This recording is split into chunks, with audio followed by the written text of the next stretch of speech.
ಶ್ರೀ ಗುರುಭ್ಯೋ ನಮಃ. ಹರಿ ಓಂ. ಆತ್ಮೀಯ ವೀಕ್ಷಕರೇ, ಈ ವಿಡಿಯೋದಲ್ಲಿ ಪಂಚಗವ್ಯಾಭಿಮಂತ್ರಣ ವಿಧಿಯನ್ನು ಹೇಳ್ತೇನೆ. ಪ್ರಾಯೋಗಿಕವಾಗಿ ಪಂಚಗವ್ಯವನ್ನು ಹೇಗೆ ಸಿದ್ಧಪಡಿಸಬೇಕು ಅನ್ನೋದನ್ನು ನೀವು ನೋಡಬಹುದು. ಈ ಪಂಚಗವ್ಯ ಅಭಿಮಂತ್ರಣೆಯ ಮಂತ್ರಗಳನ್ನು ಪಾಠರೂಪವಾಗಿ ನಾನು ಹೇಳಿದ್ದೇನೆ. ಅದನ್ನು ಸಹ ನೀವು ಆ ಮಂತ್ರಗಳನ್ನು ಆ ವಿಡಿಯೋಗಳನ್ನು ನೋಡಿ ಆ ಮಂತ್ರಗಳನ್ನು ಕಲಿತ್ಕೊಳ್ಬೇಕು. ಆ ಮಂತ್ರಗಳು ಬಾಯ್ಪಾಠ ಬಂದ ಮೇಲೆ ಈ ಪಂಚಗವ್ಯವನ್ನು ಮಾಡೋದು ಸುಲಭ ಆಗ್ತದೆ. ಈಗ ಆರಂಭ ಮಾಡೋಣ. ನೋಡಿ, ಪಂಚಗವ್ಯವನ್ನು ಮಾಡುವುದಕ್ಕೆ ಬೇಕಾದಂತಹ ವಸ್ತುಗಳನ್ನು ನಾವು ಮೊದಲೇ ಸಂಗ್ರಹ ಮಾಡಿ ಇಟ್ಕೊಂಡು ಬಿಡಬೇಕು. ನೋಡಿ, ಇಲ್ಲಿ ಸ್ವಸ್ತಿಕ ಮಂಡಲವನ್ನು ಹಾಕುವುದಕ್ಕೆ ರಂಗವಲ್ಲಿ ಇಟ್ಕೊಂಡಿದ್ದೇನೆ. ಆಮೇಲೆ ಇಲ್ಲಿ ಕುಡಿಬಾಳೆಯ ಬದಲಿಗೆ ಹರಿವಾಣೆ ಇಟ್ಕೊಂಡ್ರೂ ಆಗ್ತದೆ. ಆನಂತರ ಅಕ್ಕಿ, ಆನಂತರ ದ್ರವ್ಯಗಳು ಯಾವುದು, ಗೋಮೂತ್ರ, ಗೋಮಯ, ಹಾಲು, ಮೊಸರು, ತುಪ್ಪ, ಹೀಗೆ ಕುಶೋದಕ, ಇದನ್ನೆಲ್ಲ ನಾವು ಸಂಗ್ರಹ ಮಾಡಿ ಇಟ್ಕೊಂಡಿದ್ದೇನೆ. ಈಗ ಪಂಚಗವ್ಯಾಭಿಮಂತ್ರಣೆಯನ್ನು ಮಾಡುವ ಪೂರ್ವದಲ್ಲಿಯೇ ಅವನ್ನೆಲ್ಲ ವ್ಯವಸ್ಥಿತವಾಗಿ ಸಿದ್ಧಪಡಿಸಿ ಇಟ್ಕೊಂಡು ಬಿಡಬೇಕು. ಹೇಗೆ ಸ್ವಸ್ತಿಕ ಮಧ್ಯೆ ತಂಡಲೋಪರಿ ಇತ್ಯಾದಿ ಎಲ್ಲ ಹೇಳಿದ್ದಾರಲ್ಲ, ಆ ಕ್ರಮದಲ್ಲಿ ಸಿದ್ಧಪಡಿಸಿ ಇಟ್ಕೊಂಡು ಬಿಡಬೇಕು. ಈಗ ನೋಡಿ, ನಾನು ಮೊದಲೇ ಇಲ್ಲಿ ಸ್ವಸ್ತಿಕ ಮಂಡಲವನ್ನು ಹಾಕ್ಕೊಂಡು ಬಿಡ್ತೇನೆ. ನಾನೀಗ ಪೂರ್ವಾಭಿಮುಖವಾಗಿ ಕುಳಿತಿದ್ದೇನೆ. ಪಶ್ಚಿಮದಿಂದ ಪೂರ್ವಕ್ಕೆ ಹೀಗೆ 9 ರೇಖೆಗಳನ್ನು ಹಾಕ್ತೇನೆ.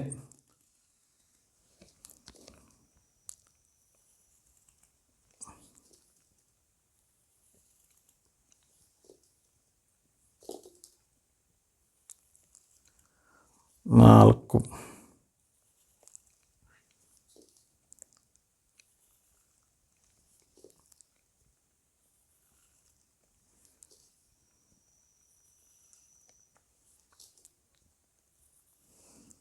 ಹೀಗೆ ಪಶ್ಚಿಮದಿಂದ ಪೂರ್ವಕ್ಕೆ 9 ರೇಖೆಗಳು, ಬಲದಿಂದ ಎಡಭಾಗಕ್ಕೆ ಹಾಕ್ತಾ ಬಂದಿದ್ದೇನೆ. ಹೀಗೆ ದಕ್ಷಿಣದಿಂದ ಉತ್ತರಕ್ಕೆ ಪುನಃ 9 ರೇಖೆಗಳು. ಇದು ಕೆಳಗಿನಿಂದ ಮೇಲಕ್ಕೆ ಹೋಗ್ತದೆ. ಹೀಗೆ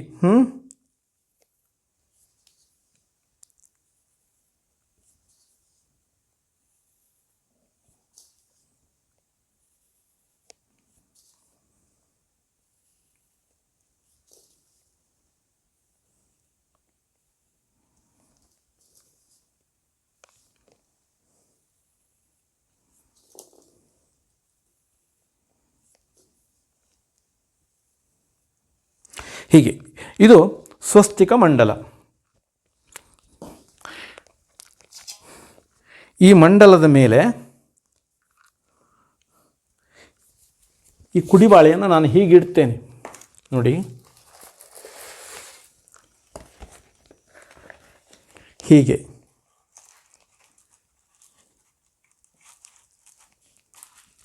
ಇಟ್ಟ ನಂತರ ಇದರ ಮೇಲೆ ಅಕ್ಕಿಯನ್ನು ಹಾಕ್ತೇನೆ. ಹೀಗೆ ಸ್ವಸ್ತಿಕ ಮಧ್ಯೆ ತಂಡುಲೋಪರಿ, ತಂಡುಲ ಅಂದರೆ ಅಕ್ಕಿ. ಹೀಗೆ ಅಕ್ಕಿಯನ್ನು ಹಾಕ್ಕೊಂಡು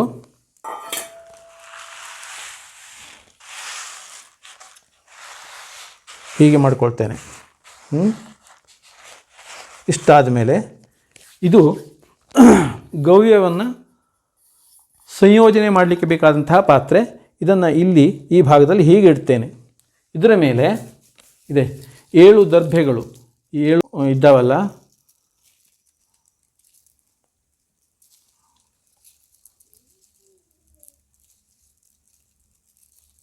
ಹೀಗೆ ಈ 7 ದರ್ಭೆಗಳಿಂದ ಒಂದು ಕೂರ್ಚವನ್ನು ಸಿದ್ಧಪಡಿಸ್ತೇನೆ. ಹೀಗೆ ಪವಿತ್ರ ಗ್ರಂಥಿಯಿಂದ ಹೀಗೆ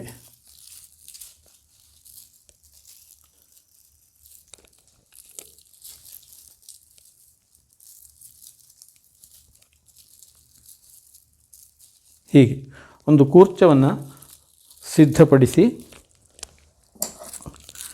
ಆ ಹೆಚ್ಚಿನ ದರ್ಭೆಯನ್ನು ಹೀಗೆ ಕತ್ತರಿಸಿಬಿಡ್ತೇನೆ. ಅದನ್ನು ಪೂರ್ವಾಭಿಮುಖವಾಗಿ ಹೀಗೆ ಇಡ್ತೇನೆ.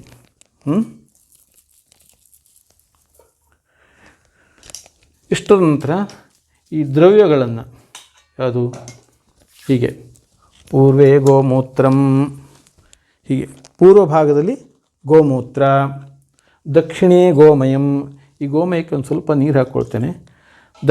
ಈ ದಕ್ಷಿಣ ಭಾಗ ಇದು, ಇಲ್ಲಿ ಗೋಮಯಂ, ಪಶ್ಚಿಮೇ ಕ್ಷೀರಂ, ಪಶ್ಚಿಮ ಭಾಗದಲ್ಲಿ ಹಾಲು, ಉತ್ತರೇ ದಧಿ, ಉತ್ತರ ಭಾಗದಲ್ಲಿ ಮೊಸರು, ದಧಿ ಅಂದರೆ ಮೊಸರು,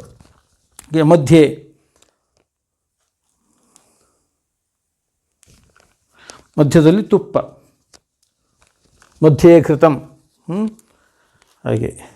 ಆನಂತರ ವಾಯವ್ಯ,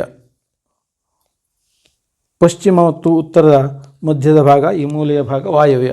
ಈ ವಾಯವ್ಯದಲ್ಲಿ ಕುಶೋದಕ ಅಂದರೆ ಈಗ ಸ್ವಲ್ಪ ನೀರನ್ನು ಹಾಕಿ ಒಂದು 4 ದರ್ಭೆ ತುಂಡನ್ನು ಅದಕ್ಕೆ ಹಾಕಿಬಿಡೋದು.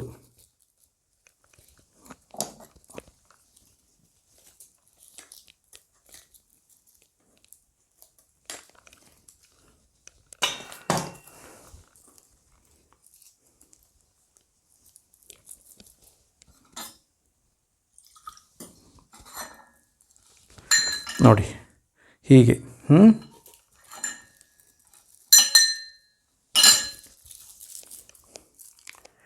ಇದನ್ನೆಲ್ಲ ಮೊದಲೇ ನಾವು ಸಿದ್ಧಪಡಿಸಿ ಇಟ್ಕೊಂಡು ಬಿಡಬೇಕು. ಹೀಗೆ ಇಷ್ಟಾದ ಮೇಲೆ ಈಗ ಆರಂಭ ಮಾಡೋಣ. ಅದು ಗವ್ಯಾಭಿಮಂತ್ರಣೆಯನ್ನು ಆರಂಭ ಮಾಡೋಣ. ಗುರವೇ ನಮಃ. ಆಚಮ್ಯ ಪ್ರಾಣಾನಾಯಮ್ಯ ದೇಶಕಾಲವು ಸಂಕೀರ್ತ್ಯ.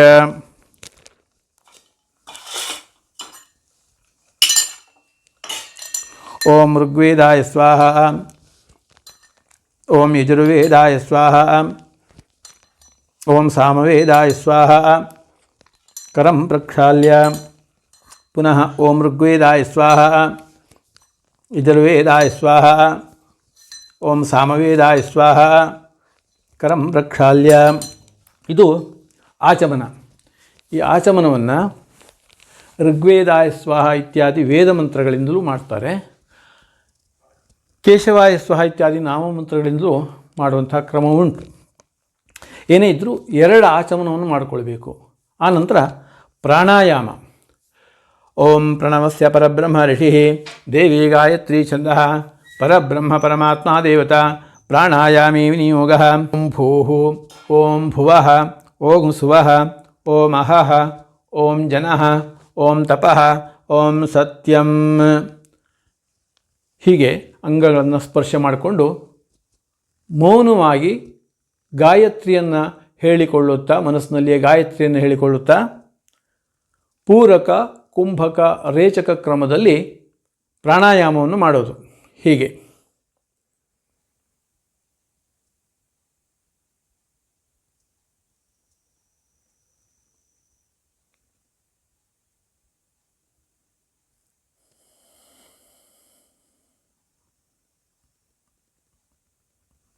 ಹೀಗೆ ಪ್ರಾಣಾಯಾಮ ಆದ ನಂತರ ಈ ಆಚಮನ ಮಾಡಿದ ನೀರನ್ನು ಹೀಗೆ ತಾಟಿ ಚೆಲ್ಕೊಳ್ಳೋದು. ಓಂ ಆಪೋ ಜ್ಯೋತಿ ರಸೋ ಅಮೃತಂ ಬ್ರಹ್ಮ ಭೂರ್ಭುವಸ್ಸು ವರೋಂ. ಈ ಮಂತ್ರದಿಂದ ಶುದ್ಧವಾದ ನೀರನ್ನು ಪುನಃ ನಮ್ಮ ಉದ್ಧರಣೆಗೆ ಹಾಕ್ಕೊಳ್ಬೇಕು. ಇಷ್ಟಾದ ನಂತರ ಸಂಕಲ್ಪ. ಓಂ ವಿಷ್ಣೋ ವಿಷ್ಣೋ ವಿಷ್ಣೋ ರಾಜ್ಞಾ ಪ್ರವರ್ತಮಾನಸ್ಯ ಆದ್ಯ ಬ್ರಹ್ಮಣಃ ದ್ವಿತೀಯ ಪರಾರ್ಧೆ ಶ್ರೀಹರೇ ಶ್ವೇತ ವರಾಹಕಲ್ಪೆ ವೈವಸ್ವತ ಮನ್ವಂತರೆ ಕಲಿಯುಗೆ ಪ್ರಥಮ ಪಾದೆ ಜಂಬೂದ್ವೀಪೆ ಭರತಖಂಡೆ ಭಾರತವರ್ಷೆ ಮಹಾಮೇರೋರ್ದಕ್ಷಿಣೆ ಪಾರ್ಶ್ವೆ ಶ್ರೀಮದ್ಗೋದಾವರ್ಯಾಃ ಶುಭ ದಕ್ಷಿಣೆ ತೀರೆ ಗೋಕರ್ಣಮಂಡಲೆ ಗೋರಾಷ್ಟ್ರದೇಶೆ ಭಾಸ್ಕರಕ್ಷೇತ್ರೆ ಸಹ್ಯಪರ್ವತೆ ಶಾಲಿವಾಹನಶಕಾಬ್ದೆ अस्मिन् वर्तमानकालनाम व्यवहारिके शोभननाम संवत्सरस्य दक्षिणायने शरदृतौ कार्तीकमासे शुक्ले पक्षे द्वितीयायां तिथौ सौम्यवासरे युक्तायां पुण्यायां पुण्यकाले महापुण्यशुभतिथौ मम त्वगस्थिगतदोषपरिहारार्थं पंचगव्यप्राशनार्थं पंचगव्याभिमंत्रणे विनियोगः. ಹೀಗೆ ಸಂಕಲ್ಪ ಅಂತ ಹೇಳ್ತಾರೆ. ಈ ಸಂಕಲ್ಪದಲ್ಲಿ ವಿಶೇಷವಾದಂತಹ ಸಂಕಲ್ಪ, ನಿತ್ಯ ಸಂಕಲ್ಪ ಅಂತ 2 ವಿಧ. ನಿತ್ಯ ಸಂಕಲ್ಪ ಅಂದರೆ ನಾವು ಪ್ರತಿದಿನ ಮಾಡಿಕೊಳ್ಳುವಂಥ ಪೂಜೆ ಪುನಸ್ಕಾರಗಳು, ಸಂಧ್ಯಾವಂದನೆ ಇತ್ಯಾದಿಗಳಿಗೆ ಸಂಬಂಧಪಟ್ಟು ಇಷ್ಟೊಂದು ಸಂಕ್ಷಿಪ್ತವಾದಂತಹ ಸಂಕಲ್ಪ ಸಾಕಾಗ್ತದೆ. ವಿಶೇಷವಾದಂತಹ ಸಂದರ್ಭಗಳಲ್ಲಿ ಪುರೋಹಿತರು ಬರ್ತಾರೆ, ಪವಿತ್ರಧಾರಣೆ ಇತ್ಯಾದಿಗಳನ್ನು ಮಾಡಿಸಿ ನಾಮ ನಕ್ಷತ್ರಾದಿಗಳನ್ನೆಲ್ಲ ಹೇಳಿ ಇನ್ನೂ ಅನೇಕ ಕಾಮನೆಗಳನ್ನೆಲ್ಲ ಹೇಳಿ ಸಂಕಲ್ಪವನ್ನು ಮಾಡಿಸ್ತಾರೆ. ಈಗ ನಿತ್ಯಕ್ಕೆ ನಾವು ಮಾಡುವಂಥದ್ದು ಸಂಧ್ಯಾವಂದನೆ. ಈಗ ಉದಾಹರಣೆಗೆ ಪ್ರಾತಃ ಸಂಧ್ಯಾಮುಪಾಸ್ಯೆ ಮಮ ಪಾತ್ರಕ್ಷೇದ್ವಾರ ಶ್ರೀ ಪರಮೇಶ್ವರ ಪ್ರೀತ್ಯರ್ಥಂ ಸಾಯಂ ಸಂಧ್ಯಾಮುಪಾಸ್ಯೆ, ಹೀಗೆ. ಆಮೇಲೆ ಏನಾದ್ರು ಸಣ್ಣ ಜಪ ಮಾಡಿಕೊಳ್ಳುವಂಥ ಸಂದರ್ಭ ಇದ್ದರೆ ಮಮ ಸಮಸ್ತ ಅಪಮೃತ್ಯು ಬಾಧಾ ಪರಿಹಾರಾರ್ಥಂ ಮೃತ್ಯುಂಜಯ ಜಪಾಖ್ಯಂ ಕರ್ಮ ಕರಿಷ್ಯೆ, ಹೀಗೆ ಇಷ್ಟು ಸಾಕಾಗ್ತದೆ. ಈಗ ಏನೇ ಮಾಡೋದಾದರೂ ಈ ಸಂಕಲ್ಪವನ್ನು ಮಾಡೋದಾದರೆ ಆಚಮ್ಯ ದೇಶಕಾಲವು ಸಂಕೀರ್ತ್ಯ ಅಂತ ಒಂದು ಮಾತು ಬರ್ತದಲ್ಲ, ಅಂದರೆ ಆಚಮನವನ್ನು ಮಾಡಿ ಪ್ರಾಣಾಯಾಮವನ್ನು ಮಾಡಿ ವಿಷ್ಣು ವಿಷ್ಣು ವಿಷ್ಣುರಾಜ್ಞ ಇತ್ಯಾದಿ ಮಂತ್ರಗಳನ್ನು ಹೇಳಿ ಪುಣ್ಯಾಯಾಮ್ ಪುಣ್ಯಕಾಲೇ ಮಹಾಪುಣ್ಯ ಶುಭತಿಥವು ಅಲ್ಲಿಯವರೆಗೆ ಹೇಳಿಕೊಳ್ಳಲೇಬೇಕು. ಆನಂತರ ನಾವು ಯಾವ ಕರ್ಮವನ್ನು ಮಾಡಲಿಕ್ಕೆ ಸಿದ್ಧರಾಗಿದ್ದೇವೆಯೋ ಅದನ್ನು ಹೇಳಿಕೊಳ್ಬೇಕು. ಈಗ ನಾವು ಪಂಚಗವ್ಯವನ್ನು ಮಾಡಲಿಕ್ಕೆ ಸಿದ್ಧರಾಗಿದ್ದೇವಲ್ಲ, ಹಾಗೆ ದ್ವಿತೀಯಾಯಾಮ್ ತಿಥೌ ಸೌಮ್ಯವಾಸರಯುಕ್ತಾಯಾಮ್ ಪುಣ್ಯಾಯಾಮ್ ಪುಣ್ಯಕಾಲೇ ಮಹಾಪುಣ್ಯ ಶುಭತಿಥೋ ಮಮ ತ್ವಗಸ್ಥಿಗತ ಪಾಪ ನಿರಸನಾರ್ಥಂ ಪಂಚಗವ್ಯ ಪ್ರಾಶನಾರ್ಥಂ ಪಂಚಗವ್ಯಾಭಿಮಂತ್ರಣಂ ಕರಿಷ್ಯೇ, ಹೀಗೆ ಈ ರೀತಿಯಿಂದ ಸಂಕಲ್ಪವನ್ನು ಮಾಡಿಕೊಳ್ಬೇಕು. ಅನಂತರ ಈಗ ನಾವು ಇಲ್ಲಿ ಮೊದಲೇ ಸಿದ್ಧಪಡಿಸಿ ಇಟ್ಕೊಂಡಾಗಿದೆಯಲ್ಲ, ಈಗ ನೋಡಿ, ಪೂರ್ವೇ ಗೋಮೂತ್ರಂ ಗೋಮೂತ್ರೇ ಆದಿತ್ಯಂ ಆವಾಹಯಾಮಿ, ದಕ್ಷಿಣೇ ಗೋಮಯಂ ಗೋಮಯೇ ವಾಯುಂ ಆವಾಹಯಾಮಿ, ಪಶ್ಚಿಮೇ ಕ್ಷೀರಂ ಕ್ಷೀರೇ ಸೋಮಂ ಆವಾಹಯಾಮಿ, ಉತ್ತರೇ ದಧಿ ಶುಕ್ರಂ ಆವಾಹಯಾಮಿ, ಮಧ್ಯೆ ಘೃತಂ ಘೃತೆ ವಹ್ನಿಂ ಆವಾಹಯಾಮಿ, ವಾಯವ್ಯೇ ಕುಶೋದಕೆ ಗಂಧರ್ವಂ ಆವಾಹಯಾಮಿ, ಹೀಗೆ ದೇವತೆಗಳನ್ನು ಆವಾಹನೆ ಮಾಡಿಕೊಂಡು ಈಗ ಮಂತ್ರಪೂರ್ವಕವಾಗಿ ಇದನ್ನು ಸಂಯೋಜನೆ ಮಾಡೋದು. ಹೀಗೆ ಈ ಸಂಯೋಜನೆ ಮಾಡುವಂತಹ ಪಾತ್ರೆಯನ್ನು ಹೀಗೆ ಎತ್ತಿಟ್ಕೊಂಡು ಇದಕ್ಕೆ ಹೀಗೆ ಇಟ್ಕೊಳ್ಬೇಕು. ಗಾಯತ್ರ್ಯಾದಾಯ ಗೋಮೂತ್ರಂ, ಹೀಗೆ ಇಟ್ಟುಕೊಂಡ ನಂತರ ಗಾಯತ್ರ್ಯಾದಾಯ ಗೋಮೂತ್ರಂ, ಗಾಯತ್ರಿ ಮಂತ್ರವನ್ನು ಹೇಳ್ತಾ ಗೋಮೂತ್ರವನ್ನು ಇದಕ್ಕೆ ಹಾಕೋದು. ಓಂ ತತ್ಸವಿತುರ್ವರೆಣ್ಯಂ ಭರ್ಗೋ ದೇವಸ್ಯ ಧೀಮಹಿ ಧಿಯೋ ಯೋ ನಃ ಪ್ರಚೋದಯಾತ್, ಗಾಯತ್ರಿ ಮಂತ್ರವನ್ನು ಹೇಳ್ತಾ ಗೋಮೂತ್ರವನ್ನು ಹಾಕಿದೆ. ಗಂಧದ್ವಾರೇತಿ ಗೋಮಯಂ, ಈ ಗೋಮಯ ಉಂಟಲ್ಲ ಇದನ್ನು ಸ್ವಲ್ಪ ನೀರಿನಲ್ಲಿ ಹೀಗೆ ಮಿಕ್ಸ್ ಮಾಡಿಕೊಂಡ್ರೆ ನಮಗೆ ಸುಲಭ ಆಗ್ತದೆ. ಹೀಗೆ ಮಾಡಿಕೊಂಡು ಗಂಧದ್ವಾರಾಂ ಓಂ ಗಂಧದ್ವಾರಾಂ ದುರಾಧರ್ಷಾಂ ನಿತ್ಯಪುಷ್ಟಾಂ ಕರೀಷಿಣೀಂ ಈಶ್ವರೀಗಂ ಸರ್ವಭೂತಾನಾಂ ತಾಮ್ಯೋಪಕ್ವಯೇ ಶ್ರಿಯಂ ಗಂಧದ್ವಾರೇತಿ ಗೋಮಯಂ, ಗಂಧದ್ವಾರಾಂ ಮಂತ್ರವನ್ನು ಹೇಳ್ತಾ ಗೋಮಯವನ್ನು ಹಾಕಿದೆ. ಹಾಗೆ ಆಪ್ಯಾಯಸ್ವೇತಿ ಚಕ್ಷೀರಂ ಓಂ ಆಪ್ಯಾಯಸ್ವ ಸಮೇತುತೆ ವಿಶ್ವತಃ ಸೋಮವೃಷ್ಣಿಯಂ ಭವಾವಾಜಸ್ಯ ಸಂಗಥೆ, ಹೀಗೆ ಆಪ್ಯಾಯಸ್ವ ಮಂತ್ರವನ್ನು ಹೇಳ್ತಾ ಹಾಲನ್ನು ಹಾಕಿದೆ. ಹಾಗೆ ದಧಿಕ್ರಾವಣ ಇತಿ ದಧಿ ಓಂ ದಧಿಕ್ರಾವಣ ಕಾರಿಷನ್ ಜಿಷ್ಣೋರಶ್ವಸ್ಯ ವಾಜಿನಃ ಸುರಭಿನೋ ಮುಖಾಕರತ್ಪಣ ಆಯುಗೂಷಿತಾರಿಷತ್, ದಧಿಕ್ರಾವಣ ಈ ಮಂತ್ರದಿಂದ ಮೊಸರನ್ನು ಹಾಕಿದೆ. ಶುಕ್ರಮಸಿ ತ್ಯಾಜ್ಯಂ, ಶುಕ್ರಮಸಿ ಈ ಮಂತ್ರದಿಂದ ತುಪ್ಪವನ್ನು ಹಾಕ್ತೇನೆ. ಓಂ ಶುಕ್ರಮಸಿ ಜ್ಯೋತಿರಸಿ ತೇಜೋಸಿ ದೇವೋ ವಸ್ತವಿತೋತ್ಪನಾತ್ವಚ್ಛಿದ್ರೇಣ ಪವಿತ್ರೇಣ ವಸೋ ಸೂರ್ಯಸ್ಯ ರಶ್ಮಿಭಿಃ, ಶುಕ್ರಮಸಿ ಈ ಮಂತ್ರದಿಂದ ತುಪ್ಪವನ್ನು ಹಾಕಿದೆ. ಈಗ ದೇವಸ್ಯತ್ವ ಇತಿ ಕುಶೋದಕಂ ಓಂ ದೇವಸ್ಯತ್ವ ಸವಿತುಃ ಪ್ರಸವೇ ಅಶ್ವಿನೋರ್ಬಾಹುಭ್ಯಾಂ ಪೂಷ್ಣೋಸ್ತಾಭ್ಯಾಂ, ದೇವಸ್ಯತ್ವ ಮಂತ್ರವನ್ನು ಹೇಳ್ತಾ ಕುಶೋದಕ ಅಂದರೆ ದರ್ಭೆ ನೀರನ್ನು ಪಂಚಗವ್ಯಕ್ಕೆ ಹಾಕಿದ್ದೇನೆ. ಇಷ್ಟಾದ ಮೇಲೆ ಗಾಯತ್ರ್ಯ ಸವಿತಾರಂ ಆವಾಹ್ಯ ಓಂ ತತ್ಸವಿತುರ್ವರೆಣ್ಯಂ ಭರ್ಗೋ ದೇವಸ್ಯ ಧೀಮಹಿ ಧಿಯೋ ಯೋ ನಃ ಪ್ರಚೋದಯಾತ್ ಸವಿತಾರಂ ಆವಾಹಯಾಮಿ, ಹೀಗೆ ಈ ಎಲ್ಲ ದೇವತೆಗಳು ಆವಾಹನೆಯಾದ ಹಾಗಾಯ್ತು ಈಗ ಅಲ್ವಾ. ಈಗ ಗವ್ಯ ದೇವತಾಭ್ಯ ಒಂದು ಸಣ್ಣ ಪೂಜೆಯನ್ನು ಮಾಡಬೇಕು. ಗವ್ಯ ದೇವತಾಭ್ಯ ಧ್ಯಾಯಾಮಿ ಧ್ಯಾನಂ ಸಮರ್ಪಯಾಮಿ ಆವಾಹಯಾಮಿ ಆವಾಹನಂ ಸಮರ್ಪಯಾಮಿ ಆಸನಂ ಸಮರ್ಪಯಾಮಿ ಅರ್ಘ್ಯಂ ಸಮರ್ಪಯಾಮಿ ಪಾದ್ಯಂ ಸಮರ್ಪಯಾಮಿ ಆಚಮನೀಯಂ ಸಮರ್ಪಯಾಮಿ ಗಂಧಂ ಸಮರ್ಪಯಾಮಿ ಅಕ್ಷತಾಂ ಸಮರ್ಪಯಾಮಿ ಪುಷ್ಪಾಣಿ ಸಮರ್ಪಯಾಮಿ ಧೂಪಂ ಸಮರ್ಪಯಾಮಿ ದೀಪಂ ಸಮರ್ಪಯಾಮಿ ನೈವೇದ್ಯಂ ಸಮರ್ಪಯಾಮಿ ನೀರಾಜನಂ ಸಮರ್ಪಯಾಮಿ ಪ್ರಾರ್ಥನಂ ಸಮರ್ಪಯಾಮಿ ಕೃತ ಪೂಜಾರಾಧನೇನ ಗವ್ಯದೇವತಾ ಪ್ರೀಯಂತಾಂ. ಈಗ ಆಪೋಹಿಷ್ಠೇತಿ ತಿಸ್ರಭಿರಾಲೋಡ್ಯ ಇಷ್ಟು ಹೇಳಿದ ನಂತರ ಆಪೋಹಿಷ್ಠ ಮಂತ್ರವನ್ನು ಹೇಳ್ತಾ 3 ಸಲ ಹೀಗೆ ತಿರುಗಿಸಬೇಕು. ಓಂ ಆಪೋಹಿಷ್ಠಾಮಯೋ ಭುವಸ್ತಾನ ಊರ್ಜೆ ದಧಾತನ ಮಹೇರಣಾಯ ಚಕ್ಷಸೆ ಯೋ ವ ಶಿವತಮೋರಸಸ್ತಸ್ಯ ಭಾಜಯತೆ ಹನಃ ಉಶತೀರಿವ ಮಾತರಃ ತಸ್ಮಾ ಅರಂಗಮಾಮವೋ ಯಸ್ಯ ಕ್ಷಯಾಯ ಜಿನ್ವಥ ಆಪೋ ಜನಯಥಾಚನಃ. ಈ ಆಪೋಹಿಷ್ಠ ಮಂತ್ರದಿಂದ ತಿಸ್ರಭಿರಾಲೋಡ್ಯ 3 ಸಲ ತಿರುಗಿಸಿದೆ. ಈಗ ಮಾನಸ್ತೋಕೆ ಇತ್ಯಭಿಮಂತ್ರ್ಯ. ಓಂ ಮಾನಸ್ತೋಕೆ ತನಯೇ ಮಾನ ಆಯುಷಿಮಾನೋ ಗೋಷುಮಾನೋ ಅಶ್ವೇಶುರೀರಿಷಃ ವೀರಾನ್ನಮಾನೋ ರುದ್ರಭಾಮಿತೋ ವಧೀರವಿಷ್ಮಂತೋ ನಮಸಾ ವಿಧೇಮತೆ ಇತ್ಯಭಿಮಂತ್ರ್ಯ. ಈಗ ಗವ್ಯವನ್ನು ಅಭಿಮಂತ್ರಣೆ ಮಾಡುವಂಥ ಕಾರ್ಯ ಮುಗೀತು. ಈಗ ಅನೇನ ಗವ್ಯಾಭಿಮಂತ್ರಣ ಕರ್ಮಣ ಶ್ರೀ ಪರಮೇಶ್ವರ ಪ್ರೀಯತಾಂ, ಅದನ್ನು ಈಶ್ವರನಿಗೆ ಸಮರ್ಪಣೆ ಮಾಡುವಂಥದ್ದು. ಈಗ ಪಂಚಗವ್ಯವನ್ನು ಪ್ರಾಶನ ಮಾಡಬೇಕು. ಅದಕ್ಕೆ ನಾವೊಂದು ಆಚಮನವನ್ನು ಮಾಡಿಕೊಳ್ಬೇಕು. ಒಂದು ಆಚಮನ ಸಾಕು. ಓಂ ಋಗ್ವೇದಾಯ ಸ್ವಾಹ. ಕರಂ ರಕ್ಷಾಲ್ಯ. ಈಗ ಆಚಮನ ಮಾಡಿಕೊಂಡು ಮಮ ತ್ವಗಸ್ಥಿಗತ ದೋಷ ಪರಿಹಾರಾರ್ಥಂ ಗವ್ಯ ಪ್ರಾಶನಂ ಕರಿಷ್ಯೆ, ಒಂದು ಕ್ಲುಪ್ತವಾದ ಸಂಕಲ್ಪ. ಇಷ್ಟು ಮಾಡಿಕೊಂಡು ಈಗ ಈ ಪಂಚಗವ್ಯವನ್ನು ಹೀಗೆ 3 ಸೌಟು ಅಥವಾ ಒಂದು ಸೌಟಿನಲ್ಲಿ 3 ಭಾಗ ಹೀಗೆ ಮಾಡಿಕೊಂಡು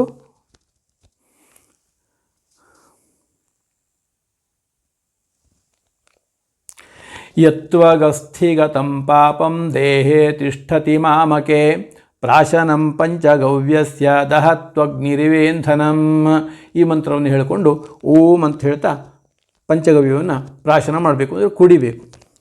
ಓಂ.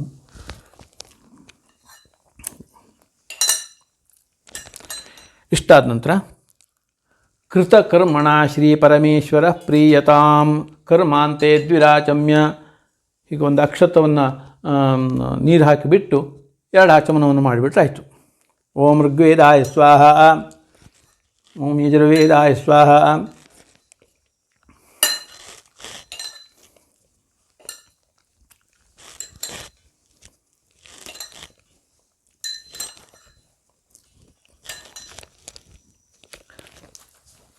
ಇದು ಶಾಸ್ತ್ರೋಕ್ತವಾದ ಪಂಚಗವ್ಯ ವಿಧಿ. ಧನ್ಯವಾದಗಳು.